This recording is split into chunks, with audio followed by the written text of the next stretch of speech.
오늘도 값없이 베풀어 주시는 주님의 끝없는 은혜를 누리며 승리하는 꿈밀의 모든 분들이 되기를 소망합니다.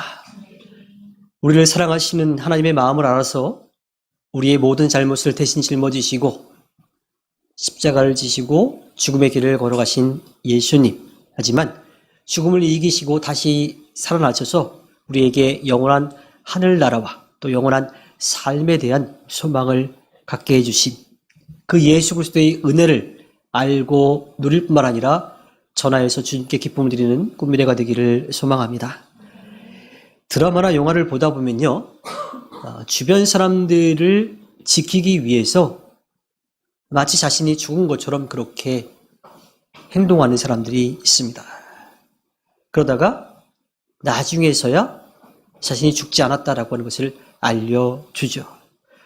죽은 줄만 알았던 사람이 살아있다라고 하는 것을 알게 되면요, 처음에는 이 사람이 정말 살아있는 게 맞나, 그 사람인가 하고 그렇게 의심하게 됩니다. 그런데 자신이 왜 그렇게 죽은 척 할 수밖에 없는지에 대한 이야기를 듣고 나면 이 사람이 정말 살아있구나라고 하는 것을 알게 되죠. 그런데 반응이 두 가지로 나타나죠. 어떤 반응이 나타날까요? 나를 속였다라고 하는 그 사실에 화가 나기도 했다가 어떻게 살아있다라고 하는 것을 알아서 기뻐하는 거예요. 자, 그런데 그 영화나 드라마에 나오는 그 인물들은 실제로 어떤 거예요? 실제라고 하는 것은 정말 영화나 드라마 속이 아닌 실제라는 이런 개념과 달리 그 영화 속에서는 어떤 거였어요? 죽지 않았던 거죠. 죽은 척만 했던 거예요. 근데 그렇게 죽은 줄로만 알았던 사람이 원래는 실제로는 살아있어서 자신들 앞에 나타났을 때에도 그렇게 기쁘고 즐거운데 실제로 죽은 사람이 다시 살아서 우리 눈앞에 나타난다면 얼마나 기쁘겠습니까? 예수님이 십자가에 못 박혀 돌아가시자 아리마대 사람 요셉이요, 빌라도에게 가서 예수님의 시신을 자기가 잘 처리할 수 있게 해달라고. 그래서 그 시신을 받아와서 유대인의 장례 절차에 따라서 삼배로 싸서 바위를 깎아서 만든 무덤에 시신을 안치하고 큰 돌로 막아 놓았습니다. 복음서의 이야기들을 종합해 보면 예수님이 죽음을 앞에 두었을 때에 죽기까지 예수님을 따르겠다라고 했던 제자들은 다 흩어졌고요. 오히려 전에는 예수님을 믿고 따른다라고 하는 이야기를 하지 못했던 사람들이 용기를 내어서 예수님의 시신을 받아오고 또 그 장례를 위해서 저런 것들을 준비하고 또 끝까지 예수님이 어디에 앉히시는지를 보는 사람들이 있었죠. 예수님이 어디에 앉히되는지까지 끝까지 따라갔던 여자들에 대한 이야기가 나오는데 거기에는 막달라에 사는 사람 마리아, 또 작은 야고보의 어머니, 그리고 살로메라고 하는 그 여자들의 이름이 나옵니다. 그들은 끝까지 예수님이 어디에 안치하시는지를 알았어요. 근데 요한복음 20장 1절에 보면요, 주간의 첫날 이른 새벽에 막달라 사람 마리아가 무덤에 가서 보니 무덤 어귀를 막은 돌이 이미 옮겨져 있었다라고 전하고 있습니다.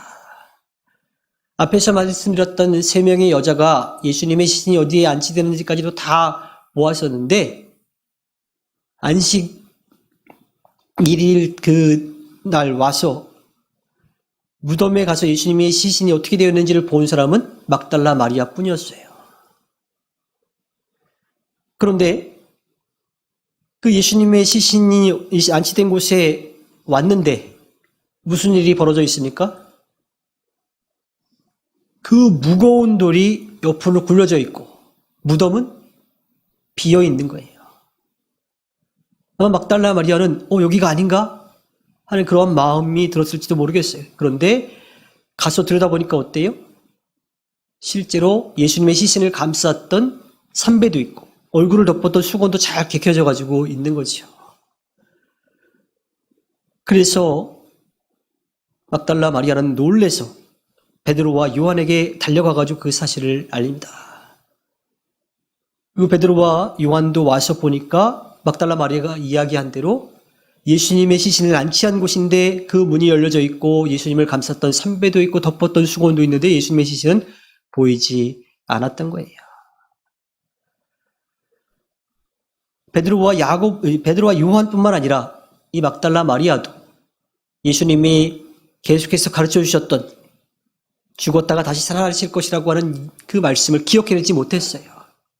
그냥 예수님의 시신이 사라졌다는 것, 그것에만 마음이 쏠려 있었던 거지요.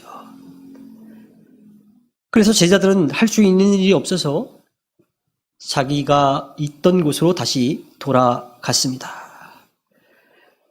요한복음 20장 11절 앞부분에 보면요. 그런데 마리아는 무덤 밖에 서서 울고 있었다. 사랑하는 사람, 물론 이 사랑의 범위는 좀 넓은 범위인 거지요. 이 누가복음 8장 2절에 보면요. 막달라 마리아가 어떠한 여자였는지에 대해서 설명을 해주는데 악령과 질병에서 고침을 받은 몇몇 여자들도 동행하였는데 7 귀신이 떨어져 나간 막달라라고 하는 마리아와 라고 되어 있습니다. 그러니까 우리에게 알려져 있는 막달라 마리아는 귀신, 악령에 쓰여가지고 생활을 할 수 없었던 그러한 사람이었던 거죠. 근데 이 막달라 마리아 입장에서 자신을 그렇게 괴롭히는 그 악령을 쫓아내 주신 예수님에 대한 어떠한 마음이 있었겠어요? 정말 고마운 마음이 있었겠죠. 그래서 이 막달라 마리아는 그 이후부터 자신의 모든 것을 다 들여서 예수님이 하시는 그 일들을 함께 합니다. 계속 따라다니죠. 그리고 오늘 우리가 이야기하는 것처럼 예수님의 시신이 안치되는 곳까지 따라갔고 그 다음에도 혼자서도 다시 예수님의 시신이 안치되어 있는 그곳에 찾아갔었던 거예요. 그 사랑과 은혜가 너무 감사해서 자신의 모든 것으로 예수님을 도왔던 막달라 마리아. 그런데 그 예수님의 시신을 위해서 마지막으로 뭔가 해드리고 싶은 마음으로 준비해서 왔는데 예수님의 시신이 사라져버리고 없습니다. 사랑하는 사람의 죽음 앞에 가면요. 정말 슬픔을 참기 어렵죠. 저도 저희 어머니 돌아가시고 나서 그 빈소가 다 차려지지 않고 있는 그 상황 가운데 저희 아버지가 예배하자고 그러시더라고요. 저희 아버지도 그런 마음이 드셨는지 모르겠어요. 근데 예배하려고 하는데 눈물이 앞을 가려가지고 뭘 할 수가 없겠더라고요. 그래서 정말 임종 이식을 하는 둥 마는 둥 하고 이제 마쳤던 그런 기억이 나는데 사랑하는 사람의 죽음 앞에 슬픔을 참을 수 있는 사람이 얼마나 있겠습니까? 또 그 슬픔이 왜 점점 커지냐면요. 살아계실 때 잘 못해드렸던 것만 계속 생각이 나는 거예요. 이렇게 돌아가실 줄 알았으면 좀 더 해드릴 걸 하는 그러한 마음들이 계속 앞서니까 슬픔, 그 눈물이 멈추질 않는 거지요. 마리아도 마찬가지였던 겁니다. 예수님이 그렇게 돌아가신 그 자체만도 슬픈데 예수님의 시신을 위해서 마지막으로 해드리고 싶은 것이 있어서 왔는데 그 시신이 사라져 버렸으니 그 마음이 얼마나 아팠을까요? 그래서 떠나가지도 못하고 그곳에서 대성통곡을 하고 있었던 거죠. 이어지는 요한복음 20장 11절 뒷부분부터 12절 말씀에 보면 울다가 몸을 굽혀서 무덤 속을 들여다보니 흰 옷을 입은 천사 둘이 앉아 있었다. 한 천사는 예수의 시신이 놓여있던 자리 머리맡에 있었고 다른 한 천사는 발치에 있었다. 예수님의 죽음과 시신이 사라졌다라고 하는 그 슬픔 가운데 슬피 울며 눈물을 흘리고 있던 이 마리아. 물론 정신을 차리고서는 아니었을 거예요. 그냥 그렇게 울다가 안을 쓱 들여다보니까 예수님이 계셨던 시신이 안치되었던 그 자리에 머리와 발끝 그 자리에 두 천사가 앉아 있는 것을 보게 된 거지요. 그래서 요한복음 20장 13절에 보면 그 울고 있는 마리아를 향해서 두 천사가 말을 합니다. 여자여 왜 우느냐? 마리아는 이렇게 대답하죠. 누가 우리 주님을 가져갔습니다. 어디에 두었는지 모르겠습니다. 막달라 마리아가 왜 그렇게 슬피 우는지를 알 수 있는 대목입니다. 이어지는 말씀을 계속 보면 요한복음 20장 14절 15절에 이렇게 말하고 뒤를 돌아섰을 때에 그 마리아는 예수께서 서 계신 것을 보았지만 그가 예수인 줄은 알지 못하였다. 예수께서 마리아에게 말씀하셨다. 여자여, 왜 울고 있느냐? 누구를 찾느냐? 마리아는 그가 동산지기인 줄 알고 여보세요. 당신이 그를 옮겨 놓았거든 어디에다 두었는지를 내게 말해주세요. 내가 그를 모셔가겠습니다 하고 말하였다. 예전에 이 아현교회에서 무슨 행사가 있어가지고 제가 거기 갔다가 아현교회 또 장례가 나가지고 그 행사가 두 개가 겹친 거죠. 저희는 이제 외부에서 들어간 거고 아현교회 자체 장례가 난 거예요. 그래서 그 행사를 진행하는 분이 저에게 앞에 올라가가지고 우리 쪽 행사에 오신 분들 좀 안내를 해달라고 이야기를 했어요. 그래서 그 안내문도 붙여놓고 그 앞에 이렇게 서 있었는데 어떤 좀 나이 지긋하신 분이 검은색 정장에 검은색 넥타이를 입고 이렇게 오셔가지고 그 붙어있는 안내문을 이렇게 자세히 보고 계시더라고요. 그래서 제가 여쭤봤습니다. 저희 쪽 이제 행사에 오셨는지 아니면 아현교회 쪽 장례식에 오셨는지 이렇게 여쭤봤더니 그분이 씩 웃으면서 저한테 이렇게 말씀하셨습니다. 저 이 교회 담임 목사예요. 이렇게 얘기하시더라고요. 그 담임 목사님은 제가 이제 몰라가지고 그냥 그 안내문이 뭔지만 보신 거예요. 그러니까 장례 집례하기 위해서 오신 건데 제가 그분을 몰라 뵙고 안내를 하고 있었던 그런 상황이었던 거죠. 이 장례식이나 결혼식 그때 다녀간 분들을 여러분들 다 기억하십니까? 누가 왔다 간지 기억하세요? 분명히 와서 인사를 하고 갔는데 누가 왔다 간지 몰라요. 왜? 정신없거든요. 제가 결혼식 때 고민을 했던 게 뭐였냐면 예식 마치고 이제 부모님들께 인사를 하는데 장인어른 장모님한테 인사할 때는 큰절을 해야지. 그래서 마음 먹었어요. 근데 그러고 왔는데 저희 아버지 어머니한테 인사를 드려야 되는데 큰절을 해야 되나 말아야 되나 고민을 하다가 큰절을 했어요. 그 다음에 하객들한테 인사를 해야 되는데 또 어떻게 되나 고민을 하다가 어떻게 했을 것 같아요? 네, 또 큰절을 했습니다. 제가 어떻게 될지 몰라가지고 머릿속으로 정말 많은 고민을 하다가 결국은 다 이제 큰절을 하긴 했었는데 장례식 때도 마찬가지죠. 많은 분들이 왔다 가면 누가 왔다 갔는지 몰라요. 분명히 앉아서 같이 이야기도 나누는데도 누가 왔다 갔는지 몰라요. 나중에 결혼식 같은 경우는 사진을 보거나 또 방명록을 봐야 알죠. 장례식도 조의금 봉투를 보든지 방명록을 봐야지 알 수가 있습니다. 막달라 마리아도 마찬가지였어요. 그토록 만나고 싶었던 예수님이 죽음을 이기시고 다시 살아나셨는데 그 예수님이 자기 눈앞에 있는데 몰라요. 왜? 지금 마리아는 예수님은 돌아가셨고 그 시신이 사라졌다는 거에만 마음을 쏟고 있었어요. 그러니까 어쩌다 마주쳤는데 예수님인지를 몰랐던 거지요. 여러분들 가족끼리 혹은 친구끼리 서로 부르는 애칭이 있나요? 서로 안 부르시나 아예 그냥? 저도 제 핸드폰에 제 아내 번호가 저장이 좀 애칭으로 되어 있는데 아시는 분들 계시죠? 아, 모르세요? 그럼 모르는 걸로 넘어가도록 하고. 궁금하세요? 네. 마님이라고 되어 있습니다. 마님이라고. 네. 어떤 목사님 핸드폰에 사모님 번호가 이렇게 적혀 있는데 어떻게 떴냐면 심통마눌 이렇게 온 거예요. 그래서 아무리 그래도 사모님 번호가 이 번호를 이렇게 해놨냐고 그랬더니 사모님이 해놓으신 건데 그렇게 사모님이 그렇게 그 번호를 저장해 놓으셨다라고 얘기하더라고요. 서로를 부르는 애칭이 있을 겁니다. 전에 한 프로에 보니까 한 연예인은 자기의 아내의 애칭이 마누라라고 되어 있더라고요. 그냥 애칭인 거예요. 그렇게 서로를 부르는 거죠. 가족뿐만 아니라 서로 가까운 사이에서도 애칭을 이제 부르기도 하는데 우리가 가르치는 일을 하는 분들을 어떻게 좀 부르는 경우가 있어요? 너무 어렵게 말씀드려서 그러는데 쌤이라고 부르죠. 쌤. 네, 그렇게 안 부르시나요? 쌤이라고 이제 부르는데 제가 효창교회에서 신학생으로 섬길 때 그때는 신학생들을 어떻게 불렀냐면 그냥 누구누구 T, 그러니까 티처의 약자로 그냥 T라고 부른 거예요. 그러니까 제가 갔을 때 저희는 이제 충한 T라고 부르는 거죠. 그때는 이제 신학생이고 선생님으로 있었으니까 그렇게 이제 불렀던 겁니다.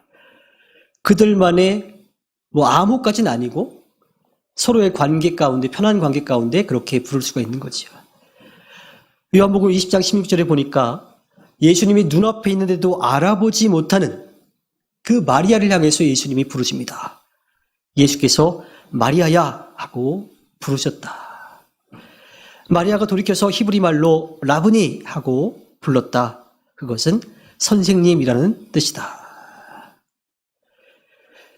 말씀대로 죽음을 이기시고 다시 살아나신 예수님이 자신을 알아보지 못하는 마리아에게 늘 부르시던 대로 마리아야 하고 부르신 거예요. 그제서야 마리아가 예수님이신 것을 알게 된 거죠. 아까 김선혜 권사님 목소리 듣고 친구분이 알아봤다 그랬죠. 똑같은 상황이었던 겁니다. 예수님이 살아계실 거라고는 생각하지 못한 거. 예수님을 봐도 예수님이 살아계신 걸 모르니까 예수님인지 몰랐던 거예요. 근데 예수님이 평소에 자기를 부르는 그 목소리, 그 표현으로 부르자 마리아는 알게 된 거죠. 예수님이구나.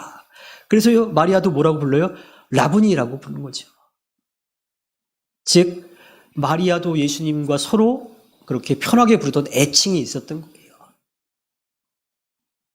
그래서 마리아가 예수님이 죽음을 이기시고 다시 살아나셨다고 하는 것을 알게 된 겁니다. 근데 이어지는 말씀에서는 조금 우리에게 궁금증을 자아냅니다. 요한복음 20장 17절에 예수께서 마리아에게 말씀하셨다. 내게 손을 대지 말아라. 내가 아직 아버지께로 올라가지 않았다. 이제 내 형제들에게로 가서 이르기를 내가 나의 아버지 곧 너희의 아버지 나의 하나님 곧 너희의 하나님께로 올라간다고 말하여라. 죽은 줄 알았던 사람이 살아있다라고 하는 것을 알게 되었을 때 그 기쁨이 얼마나 커요. 아까 앞에서 나를 속였다라는 것 때문에 화도 난다 그랬지만 그것보다도 살아있다라고 하는 그 기쁨이 더 큰 거죠. 영영 못 볼 줄 알았던 사람들을 다시 만나게 됐을 때 기쁜 게 뭐예요? 아까도 우리 박우리나라 집사님, 안정민 집사님도 그렇고 노 집사님 보자마자 서로 이제 허그를 하시던데 그 오래간만에 봐도 그렇게 기쁘고 반가워가지고 허그를 하는데 돌아가신 줄 알았는데 예수님이 살아계신 걸 아니까 마리아가 어땠을까요? 아마 라보니 하고서 어떻게 해요? 안으려고 그랬겠죠. 근데 예수님은 나한테 손을 대지 말라고 그러세요. 왜 그러셨을까요? 우리가 다음 주에 또 함께 보게 될 이야기 있긴 하지만 도마가 예수님의 못 박힌 손자국, 구멍난 창자국에 내가 손을 넣어보지 않고는 내가 예수님이 살아난 걸 믿지 못하겠다 라고 했을 때 예수님은 어떻게 하세요? 와서 만져봐라. 넣어봐라. 그렇게 말씀하시잖아요. 근데 왜 지금은 손대지 말라고 하실까요? 이 이야기는 예수님의 몸에 지금 손을 대지 말라라고 하신 게 아니라 예수님이 지금 예수님이 하셔야 될 일이 있기 때문에 나를 여기에 묶어두려고 하지 말라라고 하는 이야기입니다. 돌아가셔서 다시 못 만날 줄 알았던 예수님이 살아계셔요. 그러면 마리아 입장에서는 어떤 마음이 들겠어요? 내가 이제 절대로 예수님을 내가 놓치지 않겠다. 그런 마음이 들겠죠. 그러한 의미에서 예수님은 이 땅에서 이제 40일 동안의 삶을 더 사시고 나서 제자들이 보는 앞에서 하늘로 올라가셔야 되기 때문에 나를 여기 묶어두지 말라라고 하는 그러한 뜻으로 이렇게 말씀하고 계십니다. 그러면서 마리아에게도 해야 될 일을 또 말씀하시죠. 어떤 이야기예요? 나를 지금 만난 거, 나를 본 거, 내가 너희들에게 이야기한 그대로 내가 죽음을 이기고 다시 살아났다는 이 사실을 가서 전하라고 하는 이야기입니다.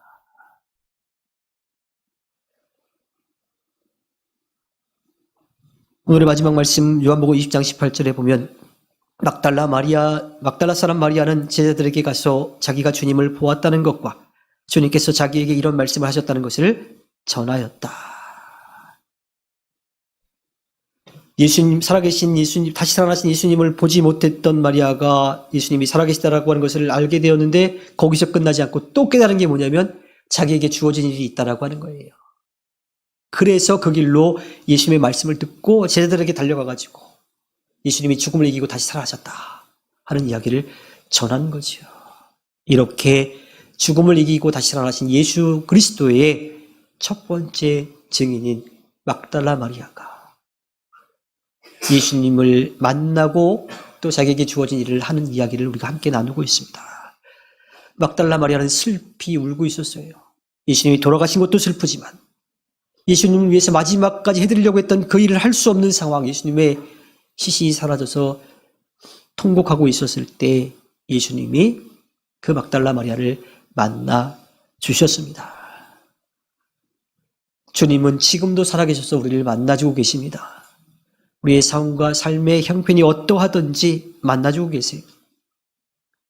세상적으로 넉넉하게 다른 사람들에게 부러움을 삼는 그러한 삶을 살고 있는 사람들에게도 만나주시고요. 너무 밑바닥, 더 이상 내려갈 데가 없는 그런 밑바닥에서 힘들어하고 있을 때에도 주님은 우리를 만나주고 계십니다. 그리고 말씀하시지요. 내가 도와줄 테니 네가 할 수 있는 일, 네가 해야 될 일을 해라.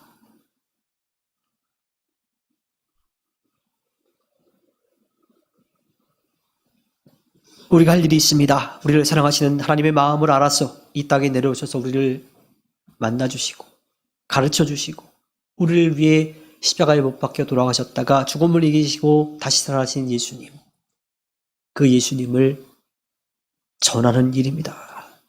이것은 뭔가 대단한 것을 해가지고 그런 업적을 남기라고 하는 그러한 말도 되겠지만 그건 주님께서 우리들에게 허락해 주신 달란트에 따라 다 다른 거지요.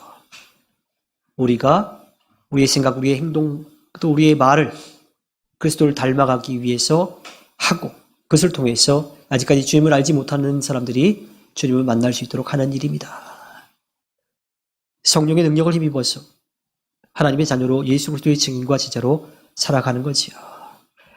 주님은 언제나 변함없이 우리 곁에서 함께 하십니다. 항상 우리 곁에 계신 주님을 알고 만나기를 바라시지요. 우리의 삶의 상황과 형편이 어떠하든지 우리를 사랑하시는 주님은 가장 좋은 때에 가장 좋은 곳으로 채워주심을 우리는 믿고 나아가야 합니다. 그리고 우리를 믿고 맡겨주신 일에 열심을 내서 주님께 기쁨을 드리는 꿈미래가 되어야 합니다. 슬퍼하는 중에도 만나주신 주님, 우리가 기뻐하는 중에도 분명하게 만나주십니다. 우리의 눈을 들어서 주님을 바라보고 주님께 기쁨을 드리는 꿈미래 모든 분들이 되기를 주님의 이름으로 부탁드립니다. 이 시간 함께 나눈 말씀을 기억하면서 다짐의 기도를 하겠습니다.